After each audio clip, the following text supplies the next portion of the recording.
On this Sunday night, desperate escape. The evacuation of civilians from a steel plant in Mariupol is finally underway as war-torn Ukraine receives a surprise visit from a top U.S. official. Our commitment is to be there for you. Archbishop Apology. I am more sorry than I can say. The head of the Anglican Church makes an historic statement to Sunday Mass in Saskatchewan. The Ottawa Bikers Rally rolls to a close as police investigate a hate crime targeting the protesters. Plus, flower power. Thousands of hockey fans gather in Montreal to say goodbye to Guy Lafleur. Global National. Reporting tonight, Jeff Semple. Good evening and thank you for joining us. We begin with a sliver of rare good news from Ukraine. Some of the civilians who were trapped for weeks inside a Mariupol steel plant have finally been evacuated. Take a look at this new video that provides a rare look inside one of the plant's bunkers. It was reportedly recorded last week and shows families with young children, toddlers wearing diapers made of cellophane with little food or drinking water. So far, around 100 civilians have escaped, but 100,000 more remain trapped inside that besieged city. Jennifer Johnson has more on the evacuation effort and a surprise visit to the Ukrainian capital. Evacuations are underway for some Ukrainians trapped inside a Mariupol steel plant. Russian vehicles are escorting buses for safe passage in a deal negotiated by the United Nations. An estimated 3,000 soldiers and civilians have been sheltering in the compound for weeks, while Russian forces reduce the port city to rubble. Time is critical. It goes without saying that in places like Mariupol that haven't been reached by meaningful humanitarian assistance in 2 months, where you have people dying of starvation, of dehydration, I mean, those are the true horrors that are being perpetrated right now. The desperate effort comes as U.S. House Speaker Nancy Pelosi and a small congressional delegation made a surprise trip to Kyiv and met with Ukrainian President Volodymyr Zelensky as a show of America's unflinching support. America stands with Ukraine. We stand with Ukraine until victory is won. Zelensky thanked Pelosi for the billions America has sent as she pledged to get U.S. President Joe Biden's latest $33 billion aid package passed quickly through Congress. Lawmakers also promised more punishing sanctions against Russian President Vladimir Putin. There is nowhere for him to go. We're going to continue till Putin, surrenders. Russian forces continue to attack Ukraine in the south and east. More missile attacks hit Odessa Sunday, but the U.S., Canada, and their NATO allies believe Ukraine can win this war if it gets the military firepower it needs. Still, the humanitarian toll has been unbearable. Angelina Jolie, a special envoy with the United Nations Refugee Agency, visited displaced children now living at a Lviv railway station. They must be in shock. I know how trauma affects children. The resilience of the Ukrainian people was also on display as many visited cemeteries marking the Orthodox Christian Day of the Dead. They honored the military dead despite air raid sirens and warnings to stay home. This woman lost her husband in the war. He died so we could breathe and carry on living, she said, as Russia's war in Ukraine begins another month. Jennifer Johnson, Global News, Washington. A shipment of aid sent to Ukraine by a group from Alberta has reportedly been hijacked. The volunteers say several trucks were transporting the supplies in Ukraine when they came under attack. 2 of the truck drivers, a Pole and a Ukrainian, were killed. Heather Yourex-West has the details. Okay, thank you very much. It was a passion project spearheaded by 2 former Alberta politicians with deep personal ties to Ukraine. Former Premier Ed Stelmach, who is of Ukrainian descent, and former Deputy Premier Thomas Lukasik, who came to Canada as a Polish refugee. I remember waking up with tanks and cannons and armored vehicles in front of our apartment in Gdynia, Poland, compliments of the Soviet Union. Within weeks of Russia's invasion and with the support of people from across Western Canada, the group collected and shipped more than 300 tons of much-needed aid. The medical supplies, search and rescue equipment, and personal care items filled 2 warehouses before it was sent to the region by both air and sea. Most of our items end up somewhere in Poland and then delivered in minivans and passenger vehicles to specific locations, to hospitals, medical clinics, to shelters, orphanages. But the journeys to those towns and cities hardest hit in the eastern part of Ukraine can be perilous. And on Saturday, Lukaszuk was forced to deliver tragic news. A couple of days ago, we lost a couple of drivers, one Polish, one Ukrainian national. There were three. One managed, thankfully, to escape. I can't share the exact circumstances, but they were intercepted. Two were killed.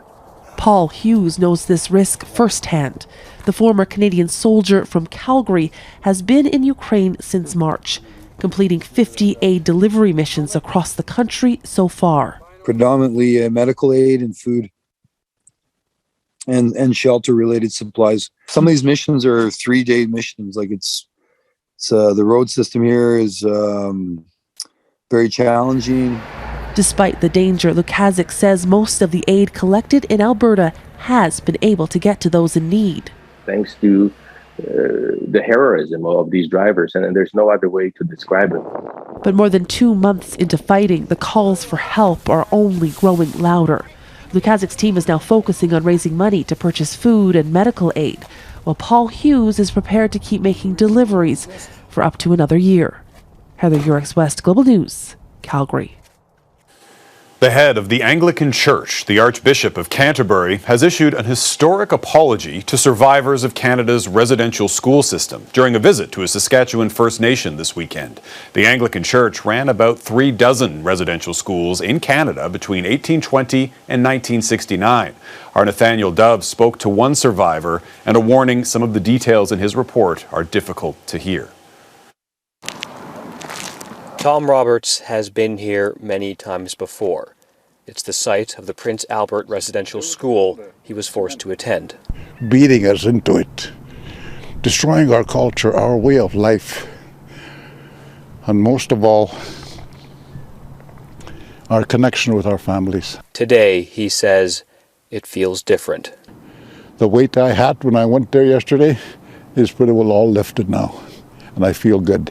The Anglican Church ran dozens of schools across Canada between 1820 and 1969, including the one Roberts was at. On Saturday, he and many others told Archbishop Justin Welby about the physical, emotional, and sexual abuse they suffered, and the top bishop of the Church of England apologized. I am sorry.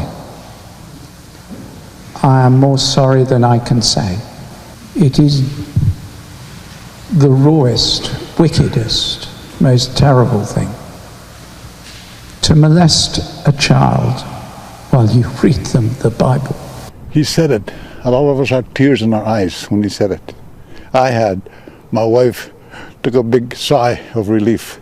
In a service Sunday, the Archbishop echoed his message. And that is the tragedy of the schools, of the residential schools. The mystery of no one objecting.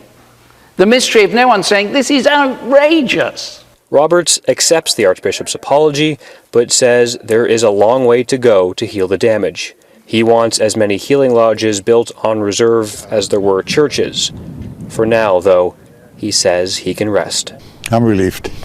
I'm happy. I can go home. I can sleep well at night. Nathaniel Dove, Global News. A 24-hour crisis line is available for anyone experiencing pain or distress as a result of their or a loved one's residential school experience. That's the number there. It's toll-free, 1-800-721-0066. This weekend's Rolling Thunder rally has now wrapped up in Ottawa, but police there are now investigating a possible hate crime. A church where the protesters had gathered this morning was vandalized. The words "No Haven for Fascism" were spray painted on the front of the church, while another message said "F off fascists." No arrests have been made, but at least 10 people were arrested as part of the protests against pandemic restrictions and government overreach. Ottawa police had ramped up their presence ahead of the demonstration, fearing a repeat of the Freedom Convoy that occupied Ottawa's downtown core for more than 3 weeks back in February. Ontario's 43rd general election campaign is about to get underway, with an election call expected within days. Ipsos polling done exclusively for Global News shows the incumbent Doug Ford and his progressive Conservatives with a 3-point lead ahead of Stephen Del Duca's Liberals and a 12-point lead on Andrea Horwath's NDP. The race will have major implications for voters in Ontario, of course, but as our chief political correspondent David Akin explains, there could also be consequences for Canada's federal political parties. Ontario NDP leader Andrea Horwath visits a Toronto suburb on the eve of Ontario's election call. Today's May Day, International Workers' Day. It's an opportunity to reflect on how much workers sacrificed during the pandemic. 4 years ago, Horwath's party won 15 seats in the Greater Toronto Area, most at the expense of the provincial Liberals. After Thursday, I will no longer be Ontario's Premier, who suffered their worst defeat ever under then-leader Kathleen Wynne. It was a defeat so bad, the Liberals, who'd governed for 15 years, even lost official party status. Horwath can expect a stiffer fight this time, though, from a Liberal Party trying to resurrect itself under new leader Stephen Del Duca. We're going to build a province where hard work and dedication are valued and respected. Doug Ford, #1 Premier! The incumbent Premier and PC party leader Doug Ford will be trying to hold those middle-of-the-road voters who gave him a majority in 2018. Great to be here today, and I have to tell you, on June the 2nd, people will have a very clear choice. But while it's Ontario's choice, it's really a race for the whole country because it affects voters in more than 1/3 of Canada's federal ridings. The provincial election does not exist in a vacuum. There are many other considerations at play here. And if Ford can win back-to-back majorities as a moderate Conservative, that could influence the federal party, which of course is in the midst of a leadership race. Clearly, there are elements of a progressive Conservative, a more moderate Conservative policy and ethos that are resonating within Ontario. The Trudeau Liberals have been dominant in Ontario in 3 successive federal elections and have built 3 governments on that dominance. And that's why any shift in the political geography in that province this spring could have a big impact on the political geography of the country in the months ahead. Jeff. David Akin in Ottawa. Thanks, David. Coming up, the next New Orleans, why Quebec's premier believes the Big Easy offers a hard lesson for French speakers.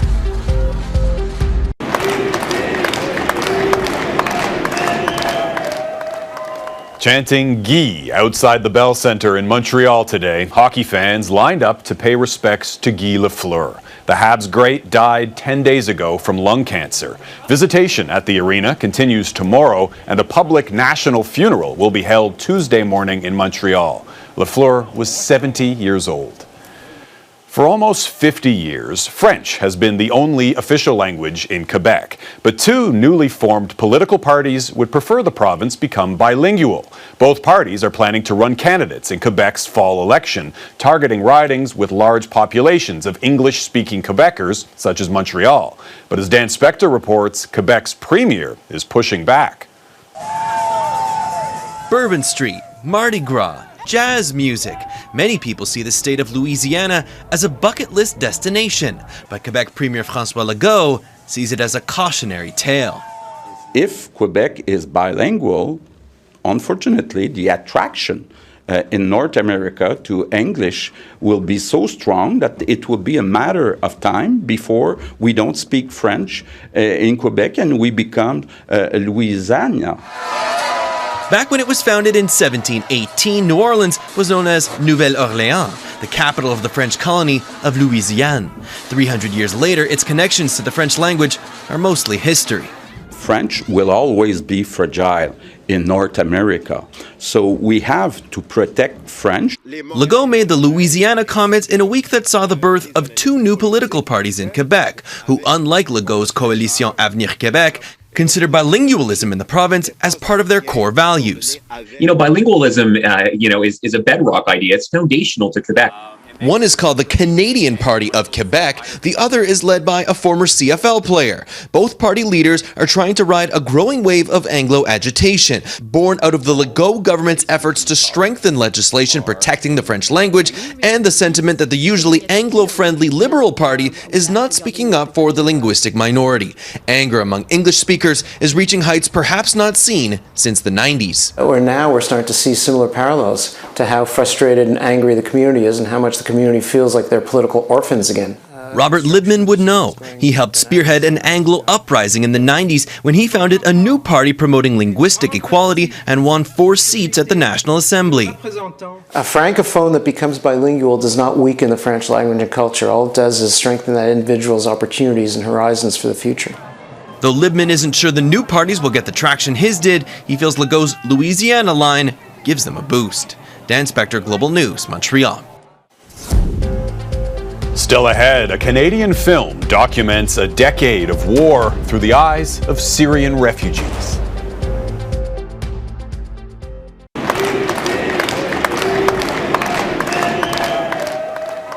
Chanting Guy outside the Bell Centre in Montreal today, hockey fans lined up to pay respects to Guy Lafleur. The Habs great died 10 days ago from lung cancer. Visitation at the arena continues tomorrow, and a public national funeral will be held Tuesday morning in Montreal. Lafleur was 70 years old.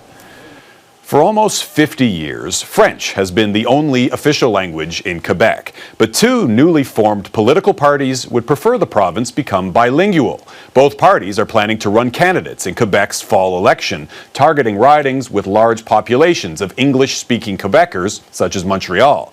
But as Dan Spector reports, Quebec's premier is pushing back. Bourbon Street, Mardi Gras, jazz music. Many people see the state of Louisiana as a bucket list destination, but Quebec Premier François Legault sees it as a cautionary tale. If Quebec is bilingual, unfortunately, the attraction in North America to English will be so strong that it will be a matter of time before we don't speak French in Quebec and we become Louisiana. Back when it was founded in 1718, New Orleans was known as Nouvelle-Orléans, the capital of the French colony of Louisiane. 300 years later, its connections to the French language are mostly history. French will always be fragile in North America, so we have to protect French. Legault made the Louisiana comments in a week that saw the birth of 2 new political parties in Quebec, who, unlike Legault's Coalition Avenir Québec, consider bilingualism in the province as part of their core values. Bilingualism, is a bedrock idea. It's foundational to Quebec. One is called the Canadian Party of Quebec. The other is led by a former CFL player. Both party leaders are trying to ride a growing wave of Anglo agitation, born out of the Legault government's efforts to strengthen legislation protecting the French language and the sentiment that the usually Anglo-friendly Liberal Party is not speaking up for the linguistic minority. Anger among English speakers is reaching heights perhaps not seen since the 90s. We're starting to see similar parallels to how frustrated and angry the community is and how much the community feels like they're political orphans again. Robert Libman would know. He helped spearhead an Anglo uprising in the 90s when he founded a new party promoting linguistic equality and won 4 seats at the National Assembly. A francophone that becomes bilingual does not weaken the French language and culture. All it does is strengthen that individual's opportunities and horizons for the future. Though Libman isn't sure the new parties will get the traction his did, he feels Legault's Louisiana line gives them a boost. Dan Spector, Global News, Montreal. Still ahead, a Canadian film documents a decade of war through the eyes of Syrian refugees.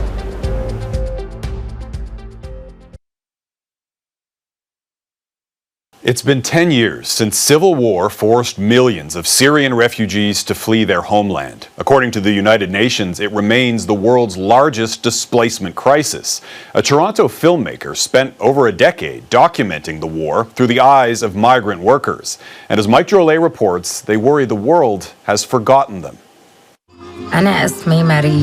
A dozen years ago, Lebanon's Bekaa Valley was as green and vibrant as when filmmaker Noura Kevorkian lived there as a child. Her documentary, Batata, Potato in Arabic, was supposed to be a love letter to her homeland and the Syrian migrant workers who helped it flourish. until war in 2011 tore Syria apart. When the revolution happened, we all thought that this is going to be maybe 5 months, 6 months, and it will be crushed and it will be the end of it. Nobody expected this to be a long refugee crisis and a civil war. Those lush fields of green were soon replaced with refugee camps, and Kevorkian's lens had a new focus. You're safe at home now. For a time, the world's gaze was focused on the Syrian refugees, but the headlines would shift to Afghanistan and then eventually to Ukraine. Kevorkian had helped 3 Syrian families immigrate to Canada, but she couldn't help them all. Do they feel forgotten at this point? I think so. They feel forgotten. They feel that the world has, moved on to more newer refugees, refugee cases. And whenever I talk to them in the camp, I keep in touch with all the subjects on a weekly basis. I talk to them. They always say, don't forget us. Kevorkian certainly hasn't. She kept filming and waiting for a natural ending to the story, where the refugees she now viewed as family would be able to return home. That time has never come. And every time she's left the refugee camps for home in Canada, she's been overcome with guilt.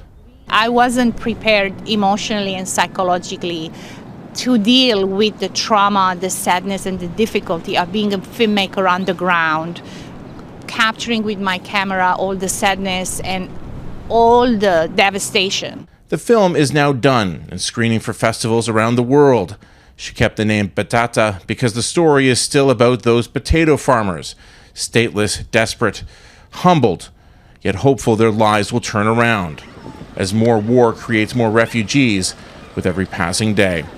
Mike Droley, Global News, Toronto. Up next, stamp of approval, a unique way to support Ukraine.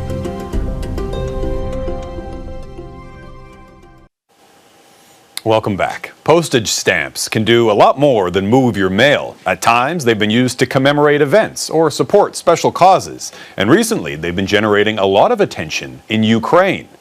Ukrainians flocked to the post office to buy this stamp of a Ukrainian soldier making an obscene gesture to a Russian ship. 1 million were printed, and they are flying off the shelves. Well, now, a Vancouver collector is hoping to put his stamp on a Made in Canada campaign. Paul Johnson reports. I better take it, otherwise I'll keep phoning. I'll come back to that, sorry. If you thought the world of stamp collecting was a sleepy backwater, just spend a while with Brian Duff. You know the new book on Hastings Mill is out now? At All Nation Stamps and Coins in Vancouver, and you may conclude otherwise. The next bid is 33. The next bid is 145. Hold on. Hi, Paul, will you hold, please? When we caught up with Brian Saturday, his phones were literally ringing off the hook for a stamp auction. The business is alive and well. Next bid is 82.50. And Duff is also busy with new ideas. One of them taken straight from the headlines. As a human, I'm horrified by what's happening in Ukraine. With his decades in the business, Duff recalls several special issue stamps that raised a lot of money for charity. One big hit was a U.S. Postal Service stamp that helped raise money for the fight against breast cancer. So when Duff saw the immediate success of this stamp, newly issued by Ukraine to capture the spirit of their resistance against Russia, he got to thinking. I thought that having a stamp that would recognize Ukrainians' contribution to Canada is important at this moment in history, and I thought that Canada Post has an infrastructure where they could provide that service. With no special connection to the stamp visionaries at Canada Post, Duff took to the internet and started a Change.org petition. So far, 1,000 people have signed on. Given our close connections to Ukraine, he thinks it's natural for Canada to issue a special stamp. And the money, he suggests, could go to the Red Cross or any established charity that's helping with refugees from the war. And with his gut instinct for things that become valuable over time, he could be onto something. Incredibly, the Ukraine managed to issue 1 million Russian warship stamps and sell them all out instantly to people all around the world. And now they're selling for enormous premiums in the internet auctions. In Vancouver, Paul Johnson, Global News. And that is Global National for this Sunday night. I'm Jeff Semple. Tonight we leave you with commemorations in Halifax for the anniversary of the Battle of the Atlantic, the longest continuous campaign of the Second World War.